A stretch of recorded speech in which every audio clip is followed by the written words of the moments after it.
everyone, welcome back to my channel. For today's video we have my everyday makeup drawer.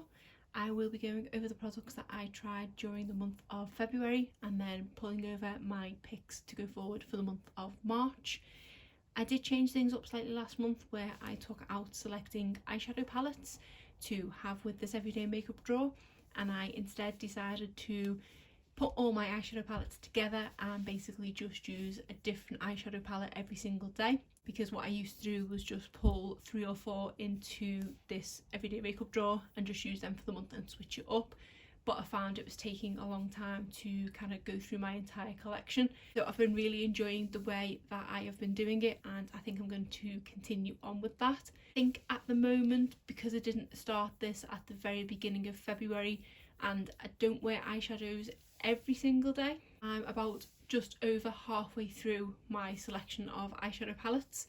So I don't know what I'm going to do yet for my follow-up video, but it's not going to be until mid-March probably at this rate by the time I get through them all.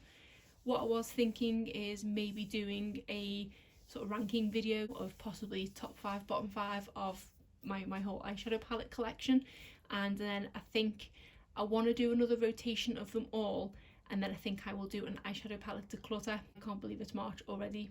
I know February is a short month as it is, but February literally flew by. Anyway, let's get into my review of the products from February. I will start with primer, and I've been using the Cover FX Blurring Primer, and I forgot how much I did really enjoy this primer. I had compared it to, at the time, I believe the Photo Finish primer from Smashbox, but I do feel like this one is a little bit better at blurring than the Photo Finish one is. I've been really enjoying using it, and it does pair really nice with the Flower Beauty foundation. So I think I am actually going to take this one forward to next month, because I don't think I've got too much product left and I may be able to get it finished up in March. For foundations, we have the Makeup Revolution Conceal and Hydrate. This is definitely one of my favourite foundations, and I love reaching for it time and time again. It just looks really nice on the skin and blends in beautifully, and I think this is a really good shade match for me as well. So I have had this in here for a couple of months now. I think it's time to take it out and give another foundation a go. Then we have the Flower Beauty Light Illusion Foundation. This one is in the shade Ivory L2. I do have the shade L1, which is Porcelain, as well. Formula wise, I've really enjoyed reaching for it again. I had forgotten how much I do love this foundation, and it does just look really nice and natural. And I actually carry this one forward because I have been enjoying using it so much, and it does pair nicely with that Cover FX primer. For my brow product, we have the Benefit Goof Proof Brow Pencil. I am in the shade 3. This product has been in my everyday makeup drawer for over a year now, and that isn't going to change. It's just so easy to use with the limited time that I have in the morning, so I'm obviously going to carry this one over. I did also have in here the small one of the Precisely My Brow Pencil, and this one is in the shade 3.5. I've reached for this a few times and I do quite like it, to be honest. I think it's probably the best sort of small precision eyebrow pencil that I've tried. Shade wise, it's not perfect. It is that little bit too dark. I think 3, as I use in the Goof Proof, would be ideal. Provided I do go through my brows a few times with the spoolie and blend it out a bit, it does look fine, so I do really like it. And I'm thinking when I go on holiday in a few months, I might actually take this with me instead of the Goof Proof, because when I'm on holiday I'll have more time to do my brows, so I can maybe get a bit more acquainted with this one. And obviously with it being slightly lighter, with it being travel one, it might be ideal to take with me. So next month I am going to take it out. Concealer, we have my YSL Touche Eclat Concealer. I am in the shade 1. Again, a product that has been in here in one form or another for over a year, and that isn't going to change, so that one's going forward to next month too. In case you haven't seen any of these videos before, this is the concealer that I use under my eyes. I then set it with the e.l.f. Under Eye HD Setting Powder. I'm about halfway through this pot, or nearly halfway through now, and I thought I'd best order a backup of it. Even though the last pot did take me about a year to use, the thought of not having a backup of it does stress me out slightly. So I thought I would have a look on e.l.f.'s website, because they had free shipping in the past week, and pick up a backup of it. But I can't see this exact one on the website. It does appear that they've now changed it. I can't remember what the name of the new one is, but it's now in a round pot. But when you actually click on it, it does say this is the new version of, and it mentions this one. So I'm really hoping they haven't reformulated it, because to me the formula of this was perfect and ideal for my under eyes. So I might pick that one up, but I'm going to hold off for now. I don't know why, because it says on the website that it's a replacement of this, so this one isn't suddenly going to come back in stock, but I just can't quite click the purchase button yet on the new one. But while I've still got it, this is obviously going through to next month too. The other concealer that I was using was the Makeup Revolution Conceal and Define, and I am in the shade C4. I've been quite lucky this month with regards to blemishes and general skin aggravations and things. I haven't had that many. Because I do use the YSL one under my eyes, I do only use a different concealer for any, say, blemishes or covering any red marks or anything like that. But this month my skin's been pretty good to me. I wish I'd kind of made a note of what I'd changed in my skincare so I could carry on doing it, but I can't remember. So I've not had to reach for it a lot, but I do really like it as a concealer anyway. It's a really nice shade match for me, and it is really good at concealing blemishes and concealing redness, and I really like the consistency of it. So I highly recommend, but I am going to pull in a different one for next month. For setting my whole face, I've been using the Charlotte Tilbury Airbrush Flawless Finish setting powder. I loved that it come in this little cute compact with a little tiny mirror. This is one that I got as part of the Feel Unique beauty kit, and I'm so glad that I got to try it. I don't think it's my favourite setting powder that I've ever used. It does look nice, but not on all of my face. It is really good at kind of doing the airbrush look on my cheeks and my chin and that area of my face, but it doesn't do any favours on my forehead. So I can't say that I'm going to run out and purchase the full size because it is quite pricey, but for that reason I am glad I've got to try it. And it is going to be quite handy to have this little compact to dip into when I do want that little bit of an airbrush moment on those areas. And I do think there's quite a bit of product in here that it would last a little while. Then for cheek products, first one we have is the Physicians Formula Butter Bronzer. This is the first time that I have tried this bronzer and I do quite like it. I don't think I like it as much as the Milani Sunlit Bronzer, is that one called? But it's not too far off shade wise, they are quite similar. It is really nice, I'm just not completely sold on the scent of it. I know people rave highly about the scent, and to be honest, throughout the course of the month I did get used to it, but it's definitely not my favourite scent, and I'm not a massive fan of scented makeup to begin with. So it was really nice, I'm so glad I got to try it, and because of the bulkiness of the package it did help in reminding me to reach for it a lot. But because I've had a good couple of months now of remembering to apply bronzer, I'm going to take this one out and try and put a smaller one back in to see how I get on. Next I tried this blush from Colourpop, and this is from their collaboration with Disney, and it's the Floating Lights blush, which is the one for Rapunzel and Tangled. I was really unsure on the shade at first because it is a bit more lighter pink than I tend to go for, but this is an absolutely gorgeous shade. Once I'd applied it and I'd got used to the kind of shade of pink that it was on me, which I'm not used to, I did really enjoy it. I found that I preferred it on my bare skin than on foundation. Most of the time I'm not wearing foundation on a daily basis, and this is a really great blush to just give you a kind of healthy flush of colour on your cheeks. When I applied it on top of foundation, I found that the pigment did cling to the foundation, so I did have to go in very light-handed. Just thought it was a point to note if you are someone that wears foundation more than bare skin, but for me, using it on bare skin, it was ideal, and I did really love the formula. It was decently long lasting as well, which is great for such an affordable blush. I'm going to take it out for next month. Then I tried this Natasha Denona Blush and Glow duo, and this is a highlighter and a blush. Really love the formula of both of these as well. I didn't know what to expect because I've not tried anything from Natasha Denona before. This blush is a slightly pearlescent blush, but not too much at all. I don't really like shimmering blushes, I do prefer matte, but this just has a nice sheen to it. It is quite pigmented, and actually very similarly to the Colourpop one, I had to go in with a real light hand on top of foundation as opposed to bare skin. Not as much as with the Colourpop one, that one was slightly more pigmented, but it is just such a pretty shade, and again not one I thought I'd like because it is a bit more of a brighter pink than I usually wear. This is absolutely gorgeous. My favourite everyday highlighter that I have is probably my Mary Luminizer from Balm. I think I prefer this one a little bit more. It's just got that nice natural kind of glow to it, which is what I prefer of a daily basis. I don't always like a blinding highlight. I just like it to sort of catch the light, which I found that this did. The Mirror Luminizer does do that, but you can sometimes end up with a bit of a stripe on your face if you don't blend it out properly, whereas this just blended out beautifully and just always looked perfect. So I'm so glad I actually bit the bullet and picked this palette up, because I've been really enjoying using it, but I am going to take it out for next month as well. Then my final highlighter is the Wet n Wild Mega Glow, and this is Blossom Glow. This is my more blinding highlighter, which I didn't reach for an awful lot this month. So rather than switch it up, I just think I'm going to keep this one going over to next month too. For eyeshadow primer, I had the Milani eyeshadow primer. Reached for this a few times this month. Really great eyeshadow primer, but I've had this one in here for a couple of months now, so I'm going to change it up and give another one some love.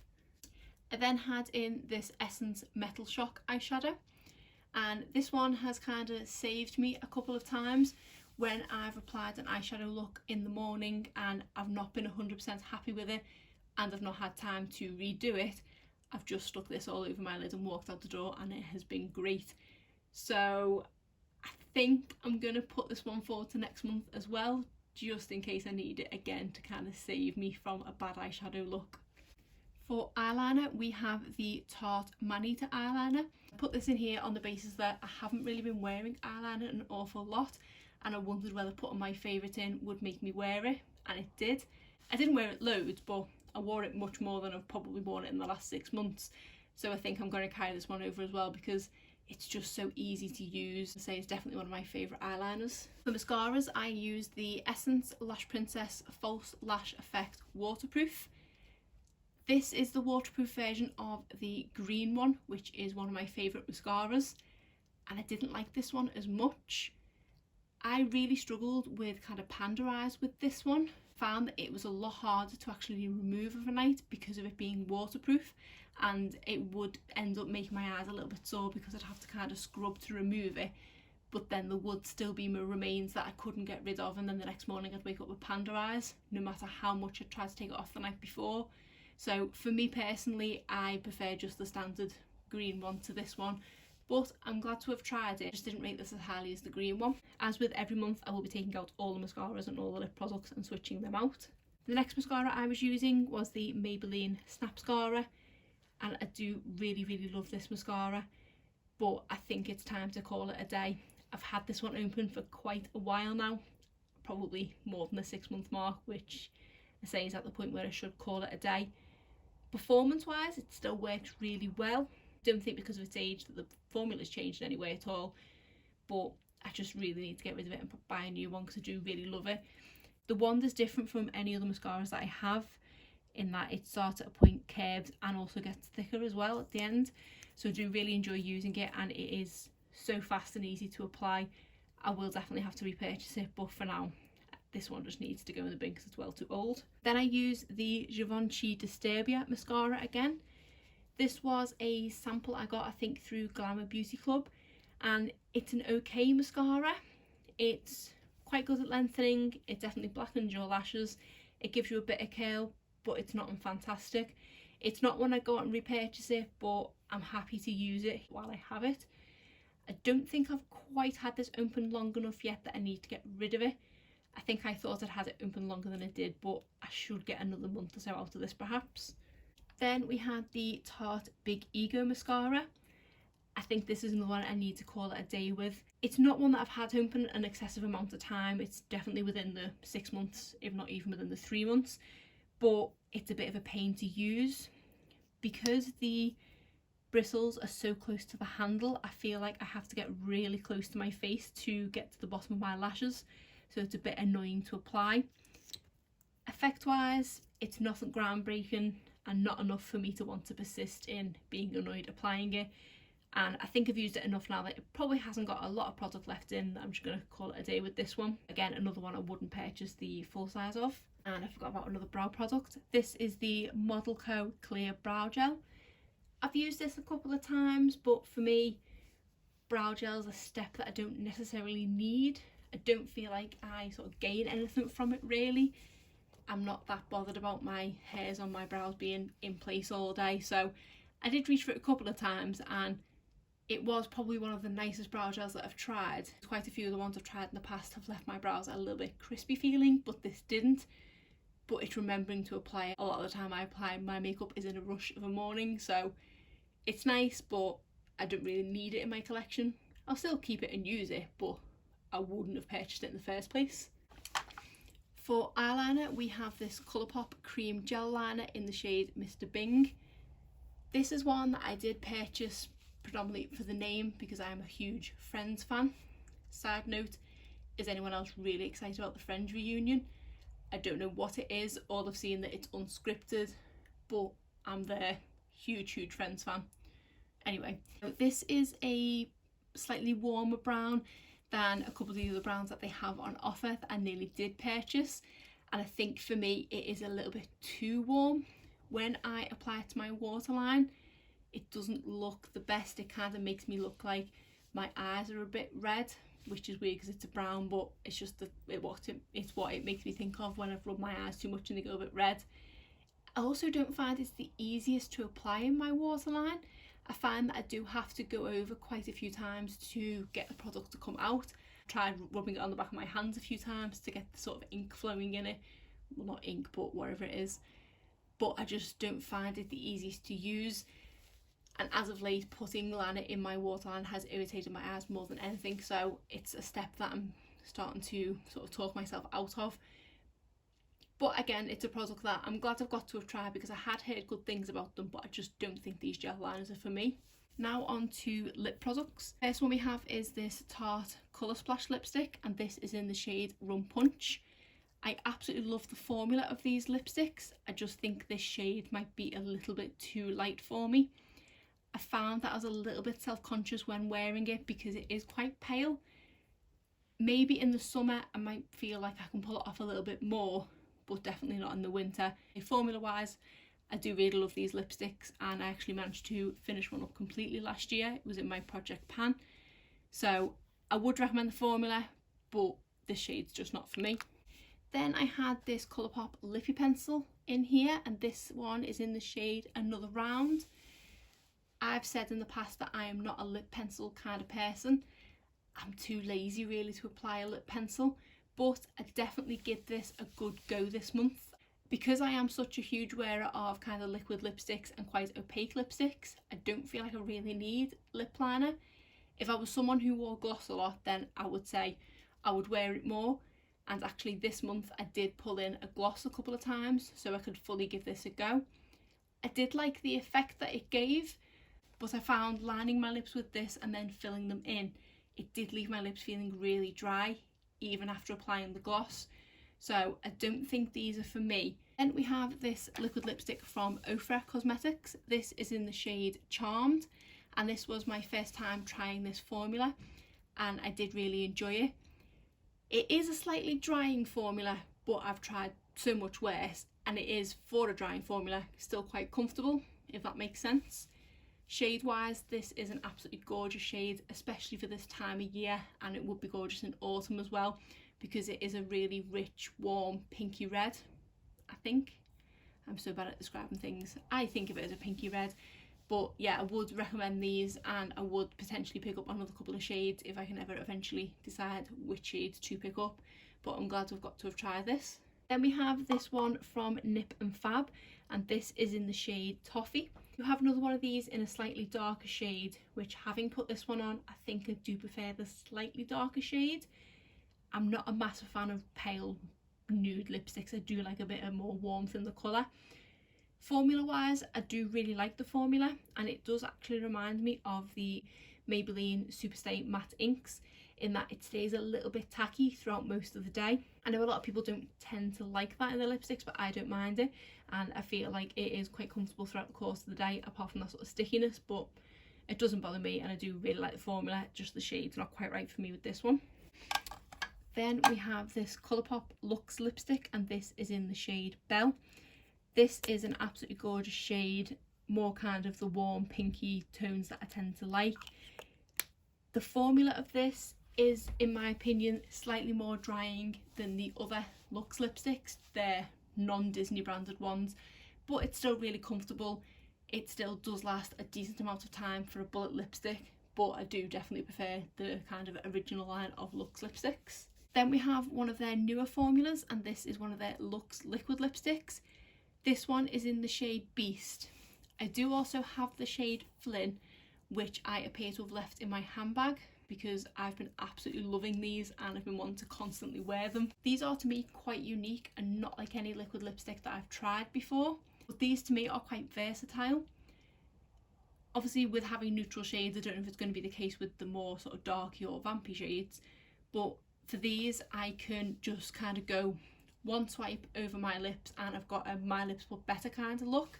I can go in with a slightly thicker layer and then my lips just look a bit more velvety but still very natural, or you can go in with a good couple of thicker coats and you do have an opaque liquid lipstick on your lips. So I do really recommend these, and when I placed my recent Colourpop order I kind of wish I'd thrown another one of these in the basket, but at that point I'd only been testing these for about a week, so I wanted to fully test them.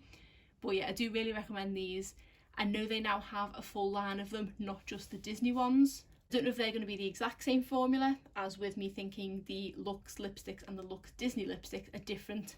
I'm hoping the other ones are the same, but yeah, I do really recommend these, and the other shade that I have is Flynn. I went downstairs and found it. So this is the one in the shade Flynn, and as you can see, they are very similar, but this one is more of a brownie nude and this one's more of a pinky nude.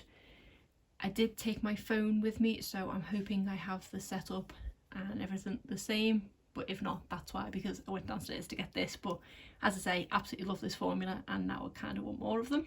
Now I will just put in the products that I'm carrying forward from February to March. So that's it, not that many products that I'm bringing over. So now I'll show you what else I'm going to be using in March. Foundation wise, I wanted to try a new one, and this is one that I got from The Ordinary. This is the Serum foundation, which it says it's a lightweight foundation. I got this in the shade 1.1p. I picked this up when I was at the Glamour Beauty Festival in Manchester last year because I was able to swatch a few of the different shades. As far as I'm aware, The Ordinary is only available online, so that's why I'd always been put off by purchasing this foundation, because I was never going to know what that shade was based on a number. So it was nice to be able to actually swatch this in person and get it shade matched for me.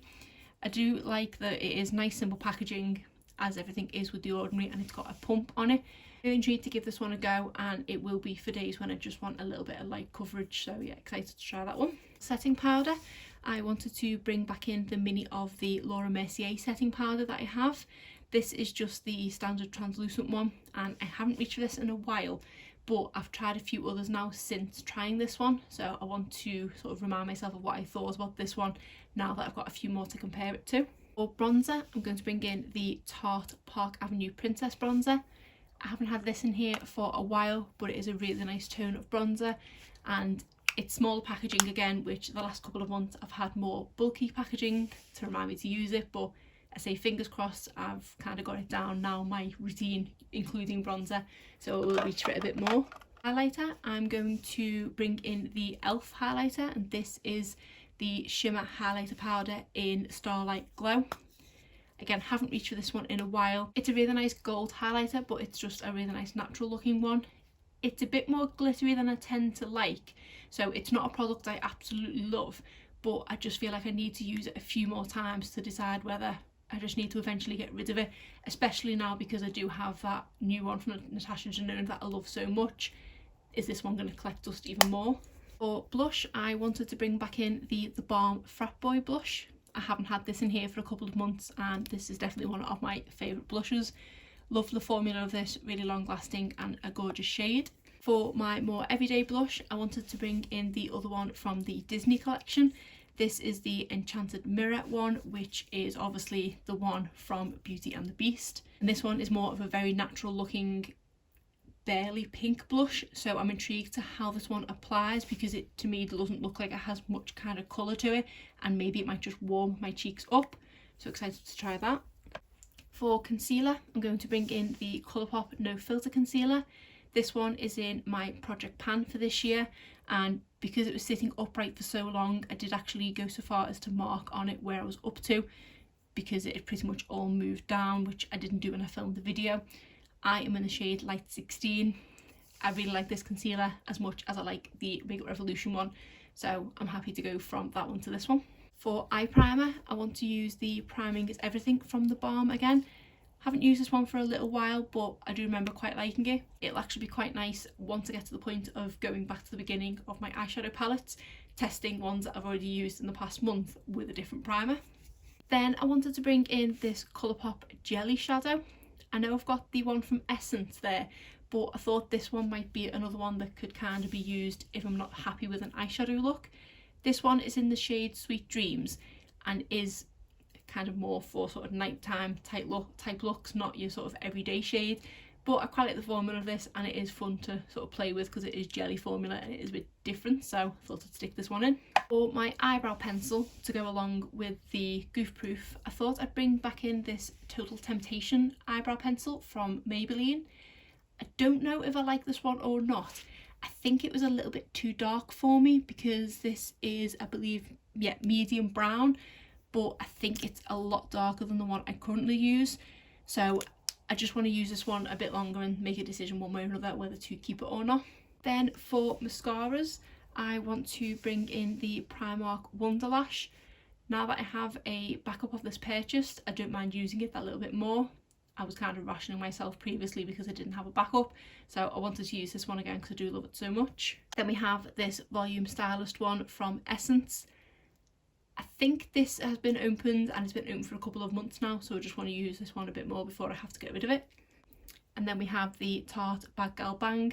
Again, another one that I think I've had open for a little while now, so just want to use it before I hit the 6-month mark. And then finally, another one from Essence. This is the False Lashes mascara. I haven't opened this one yet, but I do really like this mascara, and this is a repurchase. For lip products, I thought I would punish myself and put in another lip pencil. This is one that I got from the brand Beauty Pie, which is a brand that I reviewed on my channel probably pushing 18 months ago at least now, and this is a brand that works on a kind of subscription. I completely forgot about this brand and that I had anything from them until I seen a couple of products when I recently went to TK Maxx. So I thought I'd have a little dig around to see what I had that I could possibly give another go because it's been a long time since I used it. So I'm going to see what I think of this lip pencil, see if I have any more luck with it than the Colourpop ones. I didn't think to bring a gloss over for if I'm using this, but I do have one I can just reach for there for the days that I do want to fill my lips in with this. And I'm including the Makeup Forever lipstick that I have. This doesn't have a shade name, it just says C211. It's a really nice shade, and this is another one that is in my project pan, so I want to use it a little bit more to try and get it down as much as I can. We have a Sephora Lip Stories lipstick. This is in the shade Labyrinth City and is a really gorgeous kind of reddy shade when it's on the lips. It's more a shade that I like to reach for in the colder months, so I thought March is probably the last time that I can get away with wearing it before I want to bring up the lighter colours. Then we have a Tarte Colour Splash lipstick. This one is in the shade Island Life. I did enjoy using the formula of the Rum Punch shade last month, but I say it was a little bit too light, so this one seems like it is more my kind of colour, so I thought I would stick this one in for this month. We then have a Maybelline Superstay Matte Ink, and as you can see, this one has been well loved. This is in the shade Seductress, and I think is my favourite shade from this line. Having used the Nip and Fab one, it reminded me how much I love this formula, so I thought I would give one of these some more love. Then we unintentionally have another Sephora lip product. This is one of their cream lip stains in the shade 23. They annoyingly only have the names of their shades on the outer cellophane, not on the bottom, so I can't remember what the shade name is, but I really love this formula and I do have a couple in my collection. To be honest, if I had access to a Sephora, I'd probably have a lot more. And then the final lip product is a Wet n Wild liquid catsuit, and this is in the shade Rebel Rose. Haven't reached for this one in a while, so I thought I'd give this one some love too. So that is it for the makeup that I'm going to be using in my everyday makeup drawer in March. And obviously I will still be rotating through my eyeshadow palettes and we'll do some sort of follow-up video with that shortly. But that's it for today's video. If you did enjoy it, please give it a thumbs up and subscribe if you're not already. Thanks.